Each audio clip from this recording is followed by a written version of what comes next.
Hola, ¿qué tal? Bienvenidos. Seguimos en estas conversaciones con los precandidatos presidenciales, escuchándolos, conociéndolos, sabiendo cómo va su campaña presidencial. Y hoy está con nosotros el senador Iván Cepeda, senador del Polo Democrático, que hace parte del Pacto Histórico. Senador, gracias por aceptar esta invitación y bienvenido. ¿Qué tal va todo? Sí, mucho gusto estar aquí. Gracias, Ricardo, por esta conversación y entrevista. Una acotación inicial, ya pronto dejaremos de hablar del polo y del pacto porque hemos tomado la decisión desde Sí. hace ya meses de convertirnos en una sola formación política. O sea que ya no hay, a estas alturas, obviamente estamos formalizando la decisión, Unión Patriótica, Partido Comunista, Colombia Humana, Polo Democrático, estamos en el paso a hacer todos pacto histórico. Senador Cepeda, yo había afirmado, había hecho un análisis sobre su decisión de ser candidatura y para ponerlo, de ser candidato y para ponerlo en términos de ciclismo, que usted tenía un espíritu como de gregario más que de capo, es decir, apoyando ahí las ideas de la izquierda, siguiendo adelante, y pues finalmente usted decide asumir ese papel de capo, lo digo en el sentido del ciclismo. ¿Es así o es una mala interpretación o por qué toma la decisión finalmente de ser No, precandidato? lo primero es sobre esa distinción. A ver, sí, No, dígame.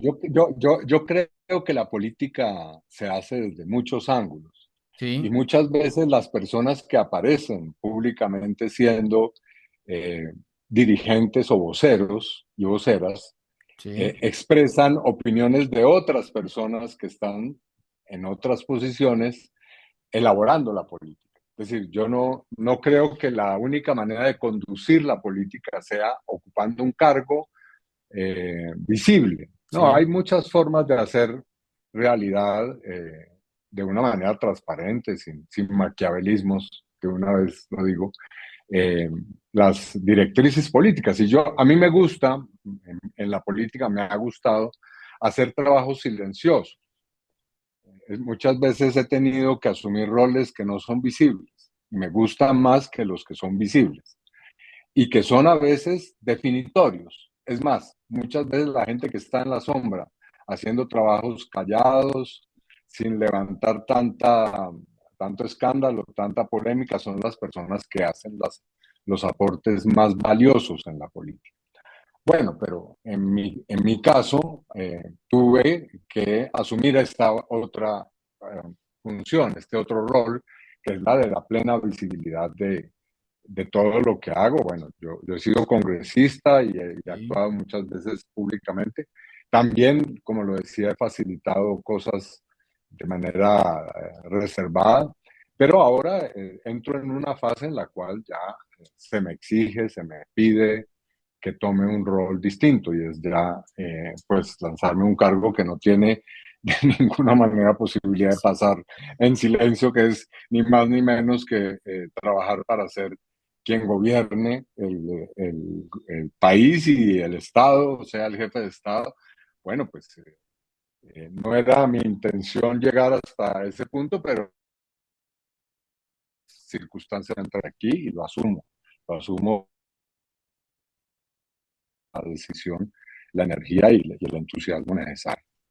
¿Y cuál fue ese, como ese detonante que le llevó a usted a decir, finalmente voy a asumirlo? ¿Cuál es ese momento en el que usted dice, paso de este papel a este otro tan visible como usted mismo lo plantea? Pues ese asunto ha venido discutiéndose desde hace mucho tiempo. Yo recuerdo Sí, que incluso en el 2022 se me planteó también la misma sí, situación. Yo inmediatamente decliné esa posibilidad. Pero en esta oportunidad ya fueron muchas las voces y sobre todo, si la pregunta es cuál es el momento, eh, en ese instante en el que son las organizaciones de víctimas a las que he pertenecido, a las mm, le debo lo que soy y a las que me he consagrado también en muchos de mis esfuerzos. Cuando ya viene de ahí un planteamiento, me es muy difícil pues no escuchar esa solicitud y ya la asumo como un mandato, como también de otras organizaciones sociales y de mi propio partido político, ¿no? O del que, como digo ya, hoy es también pacto, sí. extemporáneo hablar del pueblo porque vamos a hacer pacto. Pero entonces ya esos niveles de llamado no puedo rechazarlos. Me siento responsable y imperativamente compelido a entrar en esto. Senador Cepeda, usted ha dicho en varios escenarios que y me lo dice ahorita también, que usted no es muy amigo como de esa política de espectáculo ni de esas creaciones de publicidad electoral que se dan muchas veces en las elecciones. ¿Cómo está conviviendo con eso cuando es necesario en un mundo digital como el que estamos, en un mundo de esa política de espectáculo, lo que me plantea ahorita, esa visibilidad? ¿Cómo lo maneja ahora para la candidatura? No, yo sigo siendo el mismo, haciendo mis mismas eh, formas de intervención en política, no han variado sustancialmente. Mm, Puede ser que ahora sean más frecuentes y puede ser que asuman algún formato poco distinto en materia de lo que es una publicidad, pero en esencia es el mismo comportamiento, la misma conducta, el mismo empaque, si usted sí. quiere, eh, y espero que así siga siendo. Y es más, si llego a ser elegido por los ciudadanos, espero también mantenerme en esos principios de hacer una política auténtica, autenticidad, porque el problema es que aquí lo que se pierde es la autenticidad, fíjese usted. La gente se transmuta, se convierte en otros, Mm. en el producto que es el que se vende con más facilidad. Entonces, no, yo seguiré siendo, independientemente de qué resultados pueda traer eso, el mismo, ¿no? Con mis defectos y virtudes, si es que eh, puedo decir que las tengo, pero sin esas, ¿cómo se llamaba ese reality? Cambio extremo que Ah, sí. producen algunos candidatos y candidatas. No, eso no es lo mío porque creo que al elector hay que decirle esencialmente la verdad. Mm. El problema es que mucho de esto de la política de espectáculo es que el elector termina comprando, por decirlo así, un producto y cuando llega a verificar en la presidencia quién ha elegido, pues es otro, ¿no? Se le ha vendido algo que no era lo que se le estaba publicitando. Pasa mucho, Aquí lo sí. que la gente tiene es lo que ve, es mi posición, mi ejercicio. Eh, pues a algunos les parece que no causa tanto impacto, tantos likes, como se suele decir, pero bueno, es lo que yo soy y lo que conscientemente dije a mis compañeros y compañeras que iba a hacer cuando llegara a esta situación.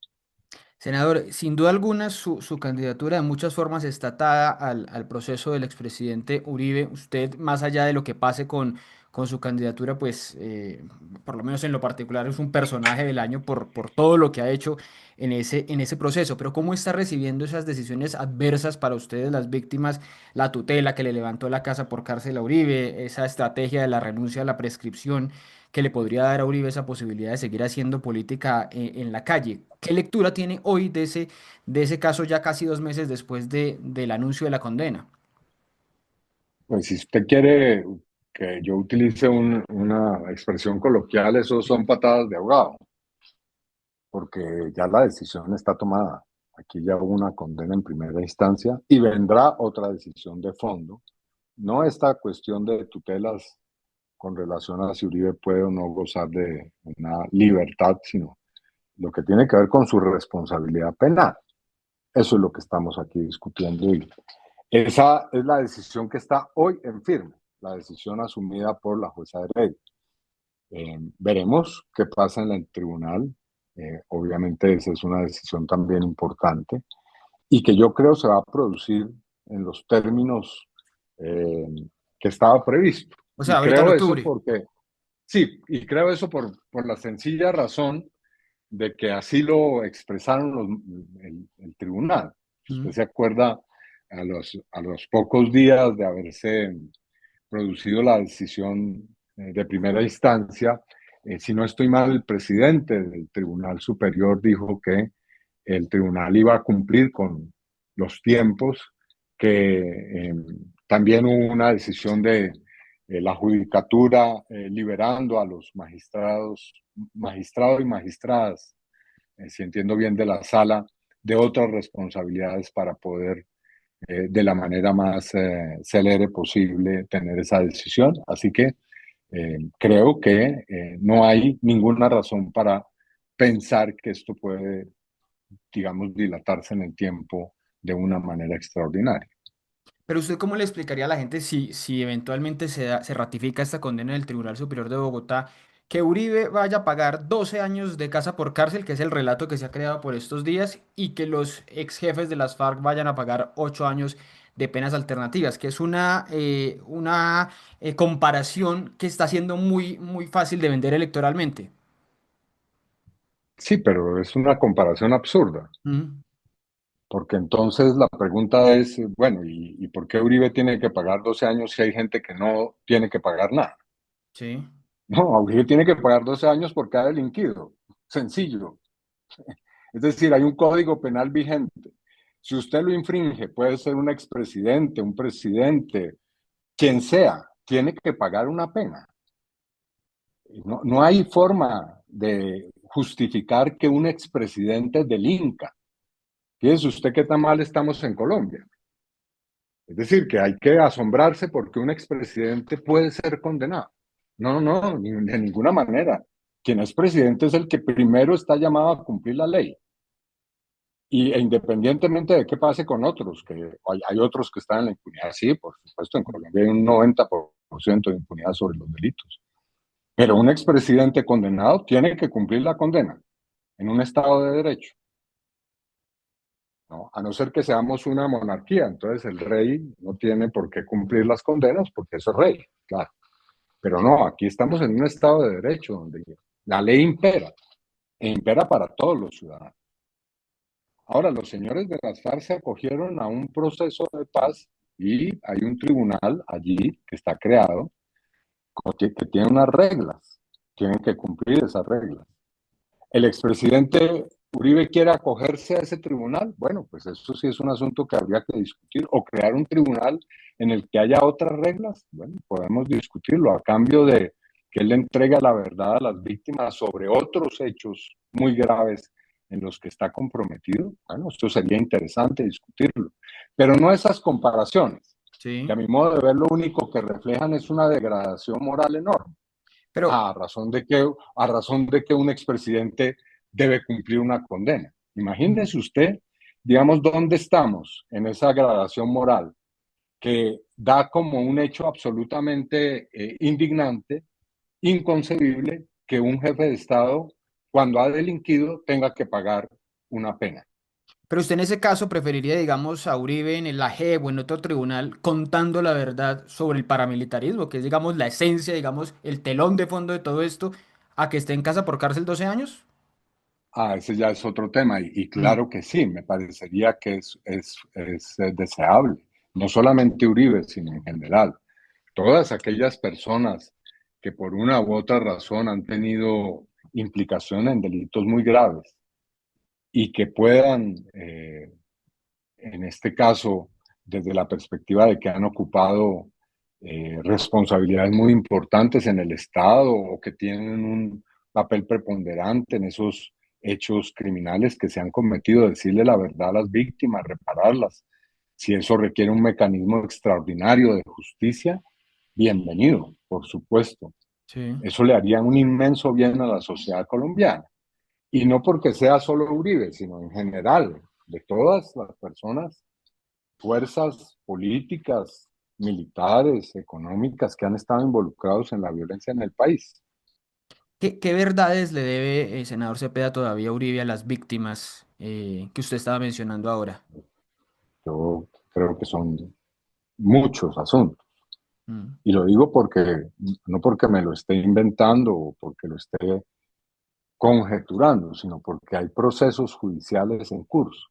Hay unos procesos que tienen que ver con hechos muy graves que ocurrieron cuando Álvaro Uribe fue gobernador de Antioquia, en los cuales se le investiga a él, a él personalmente y a su entorno.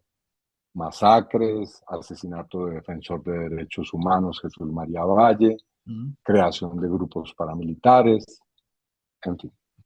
Después, otros hechos, lo que ocurrió bajo sus dos gobiernos, falsos positivos, espionaje ilegal a través del Departamento Administrativo de Seguridad DAS, Mm. una operación criminal en la cual se dice que decenas de personas, entre ellas muchos jóvenes, terminaron sepultados bajo una montaña de desechos industriales en un sitio que se llama La Escombrera en Como una 13. Medellín. En fin, son muchos hechos. Entonces, claro, ahí hay una larga lista de situaciones. No digo que por el simple hecho de que se investiguen, eso quiera decir que él es responsable, pero sí que tienen que ser esclarecidas, porque hay miles de víctimas pidiendo justicia sobre esos hechos. Senador Cepeda, quiero escuchar de su propia voz esa respuesta a todos esos ataques que ha recibido por estos días en que usted ya, digamos, se hace más visible, sobre todo por cuenta de ese señalamiento recurrente de que usted es el candidato de las FARC. ¿Cuál es realmente ese vínculo que usted ha tenido, tuvo con las antiguas FARC? Primero, que ya las FARC no existen, Sí, bueno, por lo menos como existieron en su momento. sí, Así las que decir antiguas que soy FARC. candidato de algo que no existe ya es un absurdo. Pero para ir al meollo del asunto, Mm, nunca he tenido pertenencia alguna a una organización ilegal y mucho menos armada. Soy un defensor de la paz, de los derechos humanos y concibo como absolutamente repudiable, incompatible con la condición que estoy señalando, el pues usar armas y usar armas ilegalmente. Así que nunca he pertenecido a una organización guerrillera. Sí, he sido facilitador, mm, mediador y negociador en procesos de paz. Lo hice con las FARC, lo hice con el ELN, lo he hecho con el Clan del Golfo. Eh, Así que las fotografías que se exhiben con tanta saña y tanta descontextualización y en campañas que son supremamente calumniosas, provienen de las gestiones que he realizado en esos procesos, que son procesos que se han hecho con todas las autorizaciones, provisiones legales que ha habido. Así que esto es parte de una campaña sucia, por supuesto, y que muestra que quienes están haciéndola no tienen ni el valor, ni la entereza, ni la probidad, ni los argumentos para que hagamos un debate político serio. mm, Y sobre ese particular le digo esto, en el sí. año 2014, cuando hice el debate con relación a los vínculos que sí están probados entre Álvaro Uribe y miembros de organizaciones paramilitares y narcotraficantes, pues a mí me amenazó Uribe con que me iba a hacer un debate sobre mi actividad de farmapolítica. De acuerdo, sí. Y yo le dije que por favor fijáramos inmediatamente fecha, hora para hacer ese debate. Bueno, estoy esperando todavía que se realice. Sí, se los dijo ustedes en estos días otra vez a los del Centro Democrático, vi ahí en el Congreso. Pero, senador, usted me Tal hablaba cual. ahorita de fotos, y obviamente esas fotos son en ese contexto, pero usted públicamente defendió, por ejemplo, a Jesús Santrich cuando había toda esta acusación de la Fiscalía de Néstor Humberto Martínez. ¿Se arrepiente de haber hecho esa defensa, siendo que este No, señor, meses después, va y retoma las armas, se va otra vez a la no. clandestinidad? Primero, no defendía a Santrich, Mm, defendí el acuerdo de paz. El acuerdo de paz decía claramente que las personas que se acogían al acuerdo de paz tenían, el, digamos, la prerrogativa de no ser extraditadas. ¿Por qué? Porque si eran extraditadas, sencillamente no había posibilidad de acuerdo de paz. mm. Si usted firma un acuerdo de paz y el acuerdo de paz implica que a los pocos días, semanas o meses, usted es extraditado, dígame, ¿quién va a firmar en este país un acuerdo de paz en el futuro? Nadie, nadie, Mm. sencillamente nadie. Entonces, si el señor Santrich era responsable o no de estar involucrado con el narcotráfico, lo tenían que determinar autoridades judiciales. que en este caso, a mi modo de ver, eran autoridades judiciales nacionales. Y si estaba infringiendo un acuerdo de paz, obviamente debía ser excluido de cualquier beneficio, pero luego de haber sido procesado por ese sistema. ¿Y qué ocurrió en ese momento? Que ese sistema judicial, que era la Jurisdicción Especial para la Paz, y lo sigue siendo, se pronunció diciendo que el señor Santrich tenía, precisamente por haber firmado ese acuerdo de paz, esa prerrogativa de no ser extraditado. Mm. Bueno, pues cayeron rayos y centellas provenientes del señor Néstor Humberto Martínez, quien quería extraditar a como fuera, a como diera lugar a los que habían firmado la paz. Y con eso, sencillamente darle un golpe mortal al proceso de paz. Es decir, si hoy tenemos disidencias, si el señor Néstor Humberto Martínez y sus socios en ese proyecto hubieran tenido éxito, estaríamos de nuevo ante un escenario de resurgimiento de esa organización, porque nadie hubiera quedado aquí como firmante de paz. Así que eso fue lo que yo hice. Yo defendí un acuerdo que facilité. Y claro, pues obviamente ahora se me acusa de haber posibilitado la fuga del señor Santrich, ¿no? El señor Santrich se fugó y después, obviamente hay que decirlo, fue perseguido y después fue muerto en Mm. circunstancias que a mi modo de ver deben ser aclaradas. Entonces, no, si usted me pregunta si me arrepiento de haber defendido el acuerdo de paz, de ninguna manera. Lo volvería a hacer, claro está.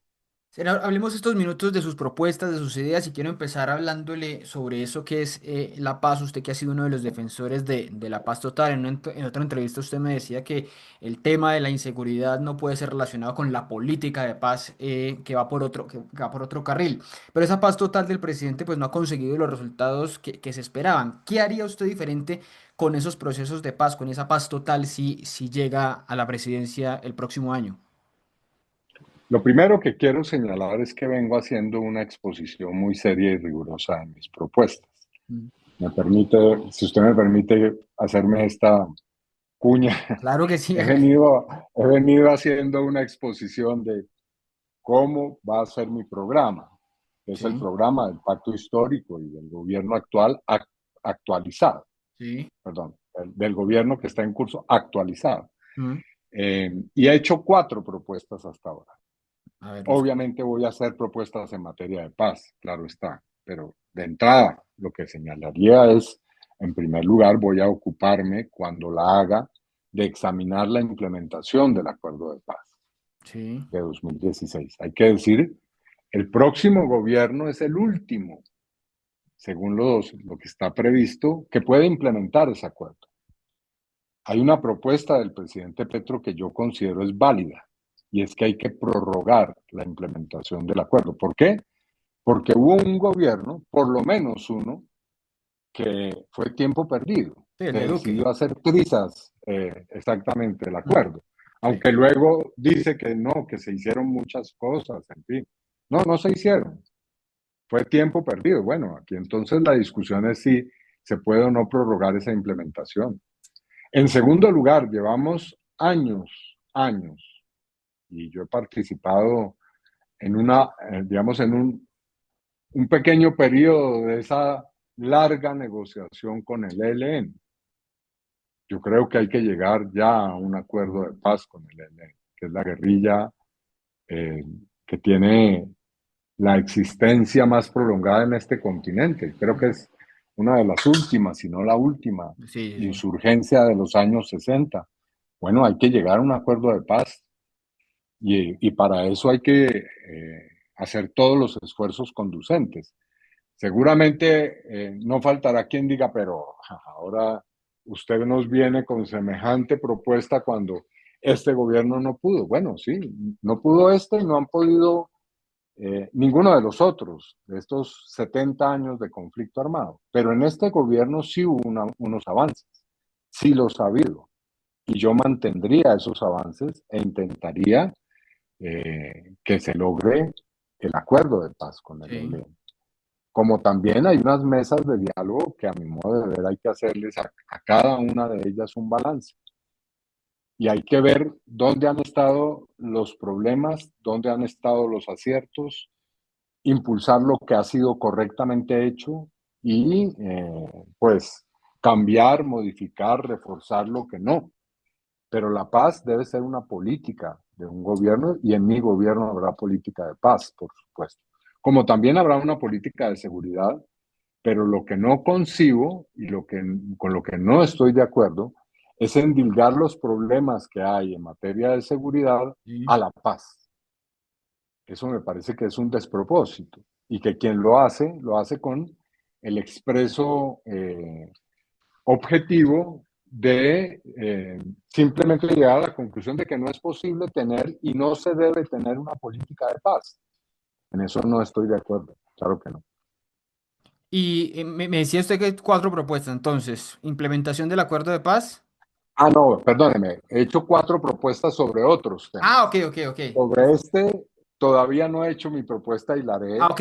¿Y oportunamente. qué me puede contar de esas cuatro propuestas sobre, Bueno, la someramente? primera que hice, sí, sí, la que hice Sí, en Pasto fue el lanzamiento de toda mi candidatura y ahí propuse una serie de eh, bases sobre las cuales voy a hacer eh, esta campaña, pero destaco simplemente una primera que tiene que ver claro que sí. con el hecho de que en mi gobierno habrá una participación social y un diálogo social permanente.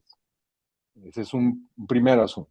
No que en este no lo ha habido, pero yo creo firmemente en el acuerdo nacional, en el diálogo social y en la participación ciudadana en los asuntos públicos y en las decisiones de gobierno.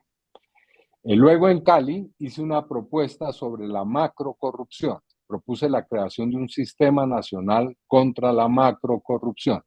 No estoy de acuerdo, no comparto el diagnóstico de que en Colombia haya simplemente corrupción. Yo creo que ya hace rato pasamos por ahí. Hoy existe un fenómeno de gran corrupción y eso tiene unas connotaciones. No voy a echarle aquí todo el discurso que hice en Cali, pero ahí hay una propuesta muy seria de un sistema nacional para acabar con, o por lo menos debilitar muy seriamente, la gran corrupción. Luego, en la Universidad Nacional, hice una propuesta muy clara sobre qué entiendo por una revolución ética en la sociedad colombiana. Sí. Este es un asunto que puede sonar un poco filosófico, teórico, pero Abstracto, a mi sí. modo de ver es de la mayor relevancia. En Colombia, la ética pública se ha degradado de una manera supremamente visible. Se lo decía cuando, por ejemplo, usted me recordaba lo que dicen otros sobre por qué un expresidente tiene que ir a una condena si hay otros que no. Sí. Bueno, esa lógica me parece que muestra una degradación enorme de la moral y de la ética pública. Entonces, la pregunta aquí es, ¿qué hacemos para resolver esa degradación? Y frente a eso también he hecho propuestas concretas. Y por último, ahora en Londres, hace una semana prácticamente hice una propuesta sobre 7 elementos de la política exterior de Colombia, que coinciden mucho con lo que escuchamos en la Asamblea General en el discurso del presidente Petro. Mm.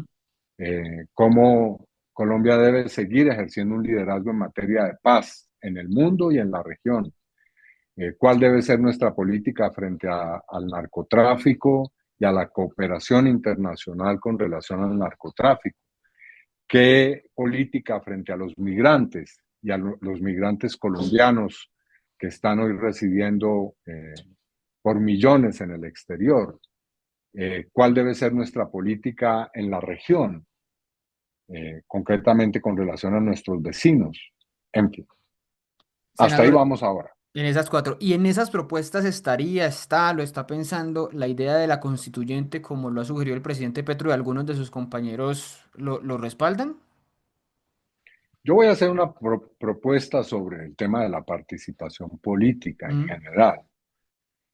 Y creo que no es descartable una constituyente, pero aquí inmediatamente señalo esto. Para que pueda haber una constituyente tiene que haber un acuerdo. entre las fuerzas políticas, sociales y económicas. No al contrario, porque si no la cosa no funciona. Si nosotros nos lanzamos por la vía de trabajar en una constituyente sin lograr un acuerdo previo, nos puede pasar lo que ocurrió en Chile, por ejemplo. Claro. En Chile se hizo ese camino y fue un camino que al comienzo pudo haber sido interesante, pero luego tuvo una serie de problemas que pues, se evidenciaron entre derecha, izquierda, centro. Sí, sí, sí, sí, recuerdo el caso chileno que no se pudieron poner de acuerdo. Quiero ir finalizando, señor Cepeda, con un par de preguntas adicionales que le quiero hacer. Usted ha mencionado varias veces lo del presidente Petro, su gobierno, pero hay muchas críticas hacia ese gobierno, por temas de seguridad, por temas de salud, por temas de corrupción, por inestabilidad en el gabinete. De todo eso, ¿cuál cree que ha sido el aspecto en el que el gobierno se ha equivocado más y que usted cambiaría? Yo le respondo si me hace también la otra pregunta, de cuáles son los aciertos, para Claro que que no sí. quede simplemente un balance unilateral.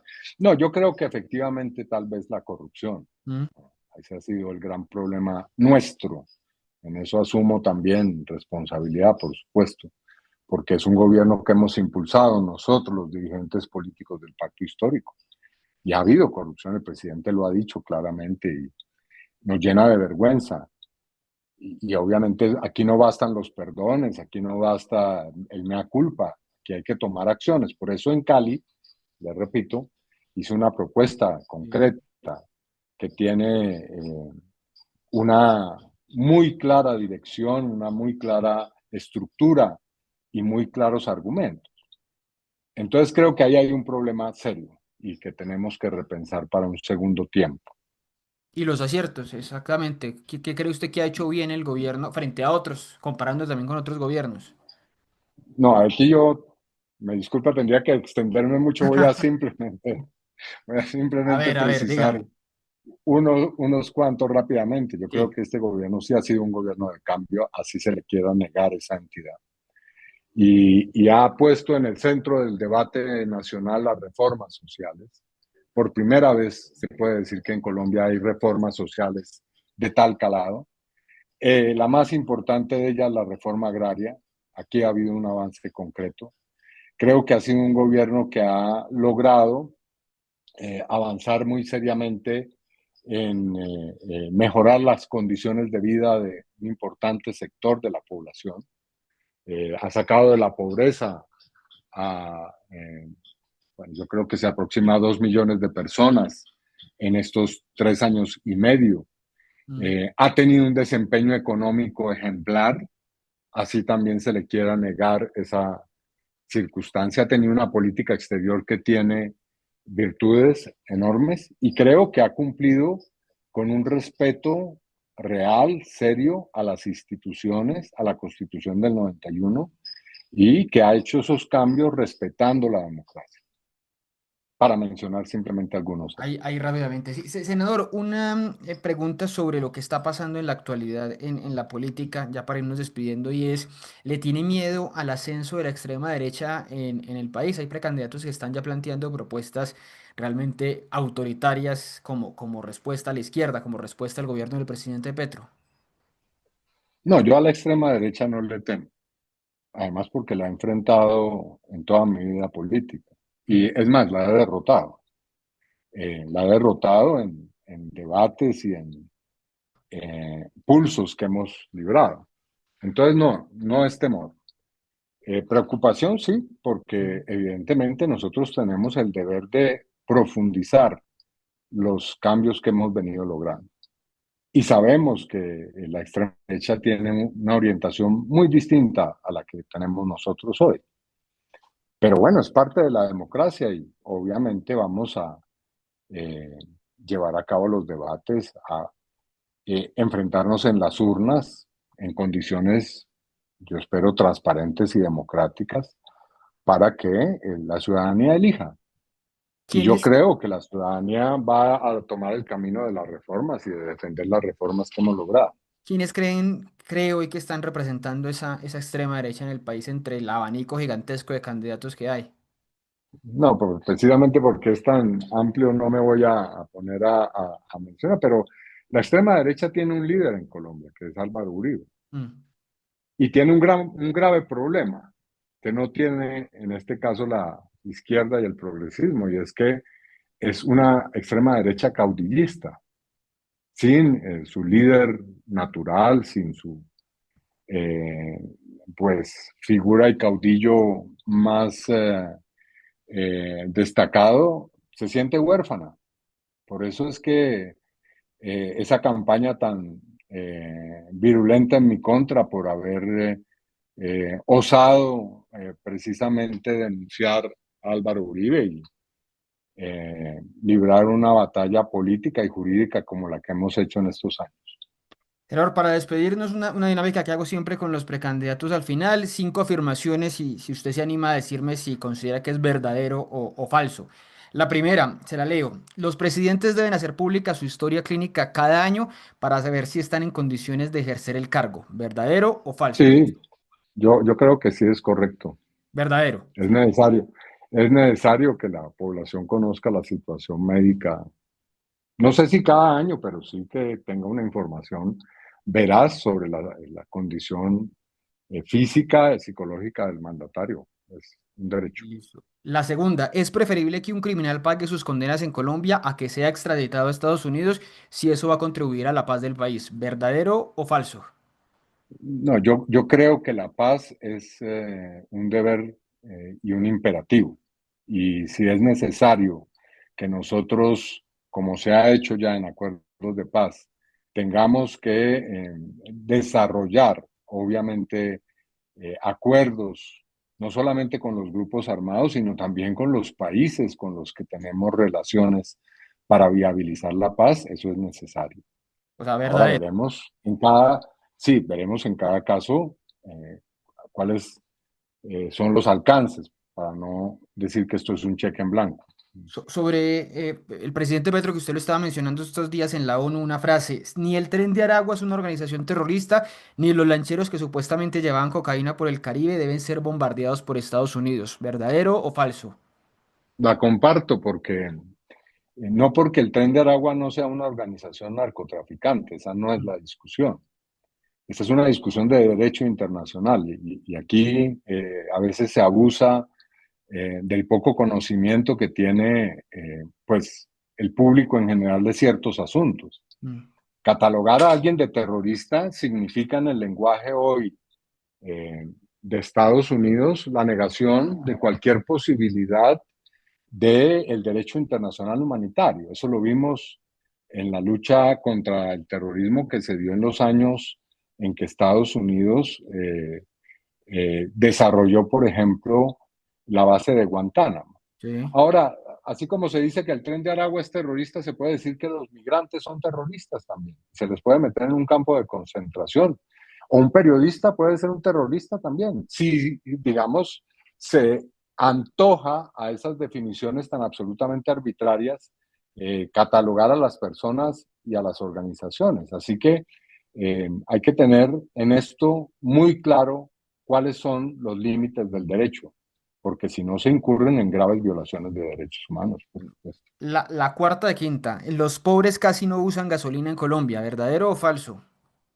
Bueno, no sabría decirlo, eso no creo que sea una afirmación que, que pueda ser, digamos, eh, habría que pensar la pobreza urbana, la pobreza rural. Si hablamos de la pobreza rural, es más difícil el acceso a la gasolina en ciertas zonas rurales. Bueno, no sé, Ok, no me listo. atrevería a hacer esa afirmación.